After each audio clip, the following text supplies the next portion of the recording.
बेळगावचे मान्य आणि सौकुटी या दोन मान्यवरांचा आज वाढदिवस साजरा होत असताना आज शिक्षक वर्ग यांनी सगळ्यांचा मान सन्मान दिला. सगळ्यांचा मान सन्मान दिला त्याबद्दल शिक्षक वर्गाचे आभार व्यक्त करून या वाढदिवसा निमित्त सर्वजण आपण उपस्थित राहिले. सर्वांचं पुन्हा एकदा आभार व्यक्त करतो.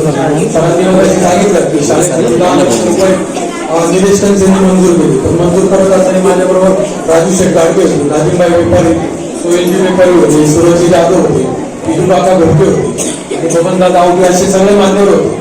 कोणाच्या एकाच्या प्रयत्नाने कोणतंच काम होत नसतं. सगळ्यांचे हातभार लागले ते नक्कीच काम यशस्वी होत असतं.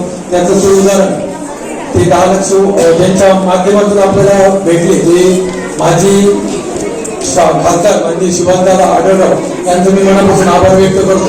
आणि काकांनी पण हे व्यक्तिमत्व दाखवत असताना त्या शाळेसाठी 60,000 रुपयाचं योगदान दिलेले आहे. त्याचप्रमाणे भविष्यातही योगदान देतील आपले माजी शाखा प्रमुख यांनी पण कोरोना काळामध्ये अनेक संधी उपलब्ध करून कोरोनाग्रस्तांना बऱ्याचशा किमतीचं योगदान दिलं आणि बऱ्याचशा मदत दिली.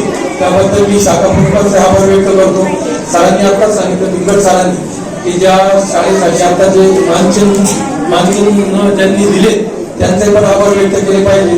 आणि खऱ्या अर्थाने ही चिमुकले जे आपल्या जिल्ह्याचं भविष्यात नाव उभी करणार त्यांना आज आपण काहीतरी मानचिन्ह देऊन सन्मानित केलं. त्यांचे पण गुणगौरव केला पाहिजे.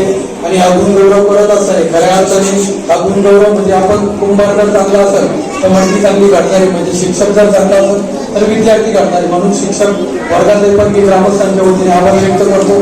आणि या कार्यक्रमात खऱ्या अर्थाने जे एक चार आपण नाही का चार लावणार ते खरे पत्रकार आहेत गावचे.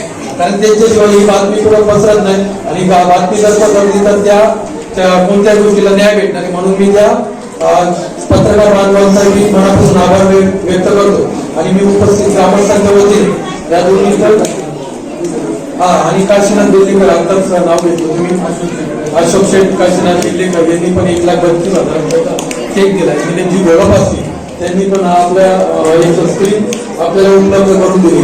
आपल्या बेळगावचे उपसरपंच खऱ्या अर्थाने प्रत्येक क्षेत्रात ज्यांचं योगदान असतं परंतु नाव कुठंच नसतं.